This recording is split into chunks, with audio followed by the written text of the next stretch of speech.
شرارتی بندر۔ یہ کہانی گاؤں سات فتح کی ہے۔ کہتے ہیں کہ گاؤں سات فتح کے ایک بزرگ علامہ اکرام حفیظ نے ایک جنگل میں کچھ عرصے قیام کیا۔ وہاں بزرگ اکرام حفیظ کی دوستی بہت سے بندروں سے ہو گئی۔ یہ بزرگ کا بہت احترام کرتے تھے اور یہ بندر اپنے وقت کے بھی بہت پابند تھے۔ ہر بندر کی ذمہ داری کوئی نہ کوئی ڈیوٹی کرنی تھی، جس کے ذمہ کوئی جو کام ہوتا وہ اسے بہت ذمہ داری سے انجام دیتا۔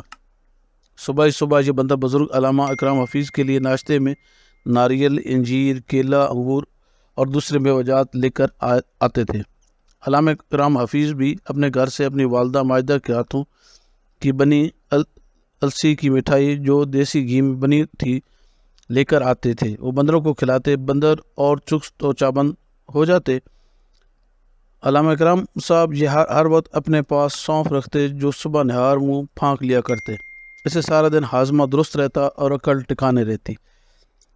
جب یہ بزرگ اکرام حفیظ واپس اپنے گاؤں جانے لگے تو انہوں نے بندروں کو ایک نشانی دی جو کہ زمین پر ایک دائرے کی شکل میں تھی۔ اس دائرے پر جب سورج کی کرنیں پڑتی تو وقت کا آسانی سے پتہ چل جاتا تھا۔ بندر بزرگ علامہ اکرام حفیظ سے یہ تحفہ پا کر بہت خوش ہوئے اور جب بزرگ جانے لگے تو بندروں نے بزرگ کو تحفے میں ایک بندر دیا تاکہ ان کا سفر آسانی سے کٹ جائے اور گپ شپ کرتے ہوئے جائیں۔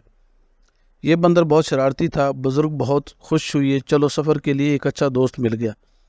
یہ میری سنتا جائے گا اور میرا سفر بھی سکون سے گزر گا۔ بزرگ اکرام حفیظ کے جنگل میں میں چلے جانے کے بعد بندروں نے بزرگ کی نشانی کی حفاظت کے لیے اس گھڑی کو مٹی سے ڈھانپ دیا تاکہ یہ کبھی خراب نہ ہو۔ بزرگ شرارتی بندر کو لے کر اپنے گاؤں سات فتح میں آگے۔ گاؤں کے لوگ علامہ صاحب کی ساتھ بندر کو دیکھ کر بہت خوش ہوئے۔ بزرگ کے دو چیلوں نے جو کہ مظہر اور احمد تھے، جو بزرگ کی بہت خدمت کرتے تھے، نے بزرگ اور بندر کی یہ پرتکلف دعوت کی۔ مظہر نے بندر کی شاندار رہائش کا انتظام کیا۔ دوسرے دن بزرگ علامہ اکرام کے دوست بزرگ عبدالسلام نے ان کے گھر تشریف لائے اور ان کو بھی خبر ہو گئی کہ علامہ صاحب کی واپسی ہو گئی ہے، ہمہ ایک بندر کے۔ عبدالسلام بندر سے مل کر بہت خوش ہوئی ہے اور علامہ اکرام صاحب کی اس دوست کو بہت سراہا کہ اکرام صاحب اب آپ کا دل لگا رہے گا اس جانور کے ساتھ۔ عبدالسلام نے اپنے گاؤں آنے کی بھی دعوت دی اور کہا، مولانا صاحب میں اپنی گاڑی پر آپ دونوں کو کل لے کر جاؤں گا۔ بندر بہت خوش تھا۔ مظہر اور احمد دونوں اس کے ساتھ زیادہ وقت گزارتے اور کھیلتے رہتے۔ کچھ عرصے بعد بزرگ اکرام صاحب کا انتقال ہو گیا تو بندر کی ذمہ داری مظہر نے سنبھالی اور اس کی بہت سیوا کرتا اور اپنے کندھے پر بٹھا کر ساتھ والے گاؤں شولہ مراد لے جاتا اور شام کو واپس آ جاتا۔ اس شرارتی بندر کے بہت مزے ہو گئے۔ وہ سارا دن گاؤں میں سیر کرتا اور شام کو آگے مظہر کے ساتھ سو جاتا۔ اتنا پیار اور توجہ پا کر بندر بہت شرارتی ہوتا گیا۔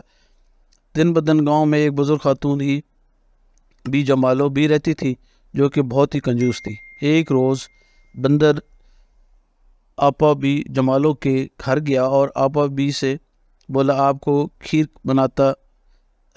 بنانا آتی ہے؟ آپا بولی، ہاں آتی ہے۔ بندر بولا، ہم سے اچھی کھیر کوئی نہیں بنا سکتا، کیونکہ جنگل میں ہم سب بندر مل کر کھیر بناتے ہیں اور کھیر کھلے میدان میں رکھ دیتے ہیں۔ کھیر میں تازہ ہوا شامل ہونے سے اس کا ذائقہ بہت اچھا ہو جاتا ہے۔ آپ بھی کبھی ہمارا طریقہ آزما کر دیکھیں۔ جب کھیر بنائیں تو کچن کی کھڑکی اور دروازے کھلے رکھنا، پھر دیکھنا کھیر بہت مزیدار بنے گی۔ دوسرے دن آپا نے ایسا ہی کیا۔ جب کھیر بنائی تو کھڑکی اور دروازے کھلے رکھے۔ کھیر بناتے آپا کافی تھک گئی تھی اور ذرا کمر سیدھی کرنے کے لیے لیٹ گئی۔ آپا بھی جمالو جب آنکھ لگی اور پتہ ہی نہیں چلا، بندر چپکے سے آیا، جی بھر کر کھیر کھائی اور باقی اپنے ساتھ مظہر کے لیے لے گیا۔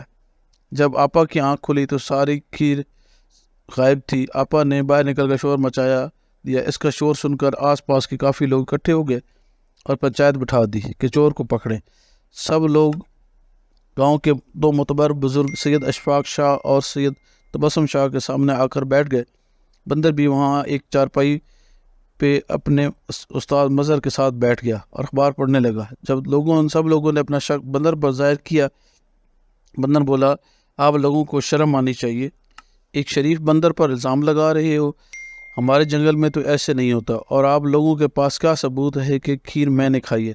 اور ساتھ ہی مظہر کے کان میں کہا، استاد آپ نے اب سارا معاملہ سنبھالنا ہے، ورنہ آپ کا بانڈا بھی پھوٹ جائے گا۔ گاؤں کے بزرگ سید تبسم شاہ نے کہا، ہاں ہاں بھائی لوگوں بولو، تمہارے پاس کوئی ثبوت ہے؟ تم میں سے کسی نے بندر کو کھیر کھاتے ہوئے دیکھا ہے؟ سب لوگ خاموش ہو گئے اور ایک ایک کر کے چلے گئے۔ بندر بڑے مزے سے ایک ٹانگ پر دوسری ٹانگ رکھ کر بیٹھا بزرگ کا اوکھا پینے لگا، اور بزرگ تبسم شاہ سے بولے، آپ کبھی ہماری طرف تشریف لائیں، میں اور استاد جی آپ کو گڑ اور سونف والا دودھ پلائیں گے اور عمدہ قسم کا حقہ بھی پلائیں گے۔ سید اشفاق نے معذرت کر لی، لیکن تبسم شاہ نے پکا وعدہ کر لیا کہ میں ضرور آؤں گا۔ سید تبسم شاہ بندر کی چکنی چپڑی باتوں میں آ گئے، اور تم فکر مت کرو اور آزادی سے اس گاؤں میں رہو جہاں کوئی تمہیں کچھ نہیں کہے گا۔ مظہر اور احمد نے بھی بندر کو تسلی دی۔ اب بندر کے تو مزے لگ گئے، اس نے تو لوگوں کا جینا محال کر دیا۔ ایک روز تو وہ گاؤں کے بزرگ سید اشفاق شاہ کا نیا کرتا لے کر بھاگ گیا۔ بزرگ عبدالسلام پوسٹ مین کے باکس میں سے سارے لفافے پھاڑ ڈالے۔ عبدالسلام پوسٹ مین بہت غصے میں آ گیا تو اس نے بندر کے استاد مظہر سے شکایت کی اور کہا، بزرگ اکرام صاحب تو دنیا سے چلے گئے، پیچھے گاؤں والوں کے لیے کیا سیاپا چھوڑ گئے ہیں؟ سب لوگ پریشان تھے کہ اس شرارتی بندر کو کیا کیا جائے۔ احمد رحمانی نے مشورہ دیا کہ بندر کی شادی کر دی جائے۔ سب نے اس سے اتفاق کیا اور بندر کی کو الٹیمیٹم دیا کہ اگر ہمارے گاؤں میں رہنا ہے تو شادی کرنی ہوگی، نہیں تو دوسری صورت میں تمہیں تمہارا گاؤں چھوڑنا پڑے گا، اور ہمیں یہاں شرارتی بندر نہیں چاہیے۔ اب بندر نے تو بہت پریشان ہو گیا۔ بندر کو ایک ترکیب سوجی، وہ آپا بی جمالوں کے پاس آیا۔ وہ وقت آپس دعوت میں لے جانے کے لیے تیار کر رہی تھی، بناؤ سنگار بھی کر رہی تھی، ہاتھوں میں سونے کی چوڑیاں، پاؤں میں چاندی کی پازیب، کان میں سونے کا جھمکا پہن رہی تھی۔ بندر بولا، آپا آپ کے پاس اتنے گہنے ہیں، لیے مجھے بھی کچھ گہنے دے دو، میں جنگل میں جا کر اپنے لیے دلہن لے آؤں گا، پھر کسی کو تنگ نہیں کروں گا۔ آپا پہلے سوچ میں پڑ گیا، پھر اس پر ترس آ گیا اور کچھ گہنے دے دیے۔ دوسرے دن مظہر صاحب مظہر اور احمد رحمانی کے ساتھ جا کر جنگل سے چاند سے دلہن لے آیا۔ گاؤں والے بہت خوش ہوئے کہ اب بندر کی عقل ٹھکانے آ جائے گی اور شرارتیں نہیں کرے گا۔ کچھ ایسا سکون سے گزر گیا، اور پھر بندر میاں اپنی بیوی کے ساتھ دعوتیں اڑاتے رہے۔ ڈاکٹر عبدالسلام بھی خوش ہو گیا کہ اب بندر کو اپنی پڑ جائے گی اور یہ کسی کو تنگ نہیں کرے گا۔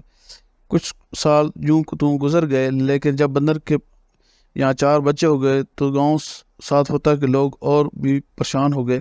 اب بندر نے اپنی پوری فیملی سمیت لوگوں کا ناک میں دم کر دیا۔ ایک بچہ اسکول کی چھت پر اچھل رہا تھا تو دوسرے دودھ والے کے سائیکل لے کر بھاگ رہا تھے، تیسرا مولوی صاحب کی چھڑی لے کر درخت پر لٹک رہا تھا، اور سب سے چھوٹا اس نے آپا اور ڈاکٹر عبدالسلام کا جینا محال کیا ہوا تھا۔ سب لوگ کہتے تھے کاش مولانا اکرام ہوتے تو وہی اس شرارتی بندر کو جہاں سے لائے تھے وہیں چھوڑ کر آ جاتے۔ آخر سے تبسم شاہ اور عبدالسلام نے لوگوں کی رائے سے فیصلہ کیا کہ بندر اور اس کی فیملی کو گاؤں سے جوتے مار مار کر نکال دیا جائے۔ پھر بندر اپنی فیملی کو لے کر گاؤں سے 16 مراد جو کہ پاس ہی تھا چلا گیا۔ وہاں استاد مظہر کا دوست عدید سرور رہتا تھا، وہ اس کے پاس آ گئے۔ عدید سرور نے ان کو ایک الگ کمرہ دے دیا اور کہا کہ اگر آرام سے رہو، ورنہ میرے دادا مجید صاحب نے تم کو ڈنڈے مار مار کر یہاں سے بھگا دینا ہے۔ میں نے صرف اپنے دوست مظہر کی دوستی میں تم کو یہاں رکھا ہے۔ ہماری زمینوں پر بہت سارے امرود، کیلے اور بیر کے درخت ہیں، وہاں چلے جایا کرنا، مزے سے سب پھل کھانا اور مجھے بھی اوپر سے اتار کر دیا کرنا۔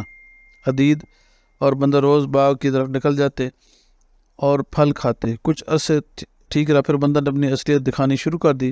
یہاں کے لوگ بہت سخت مزاج تھے۔ ایک دن بندر کے بچے نے گاؤں کے بزرگ صدام کی اینک توڑ دی اور خوشی کجلے کی پگ کھینچ کر نیچے گرا دی۔ خوشی کجلے نے غصے سے بندر کو پتھر مارا اور عدید کے پاس شکایت لے کر آیا۔ جہاں کے گاؤں میں ایک شکاری کتی سوزی بھی ان کے ساتھ مل گئی۔ لوگوں نے بندر اور سوزی کی ٹانگیں توڑ دی۔ عدید نے بندر کی اس فیملی کو دوبارہ گاؤں ساتھ وطن میں بھیج دیا۔ گاؤں والا نے جب بندر کی یہ حالت دیکھی اور ان کی ٹانگ ٹوٹی ہوئی تو دم بھی کٹی ہوئی، اس کے بچوں کی بھی حالت بہت خراب تھی۔ لوگوں کو ان پر بہت ترس آیا، انہوں نے بندر کو واپس گاؤں میں رکھ لیا۔ بندر سب گاؤں والے سے معافی مانگی اور آئندہ شرطوں سے توبہ کر لی۔ بندر کے ان بچوں کو آیا اب ابھی جمال اپنے گھر رکھ لیا اور انہیں کان پکڑ لیا کہ آئندہ ہم اس کوئی بھی شرارت نہیں کریں گے۔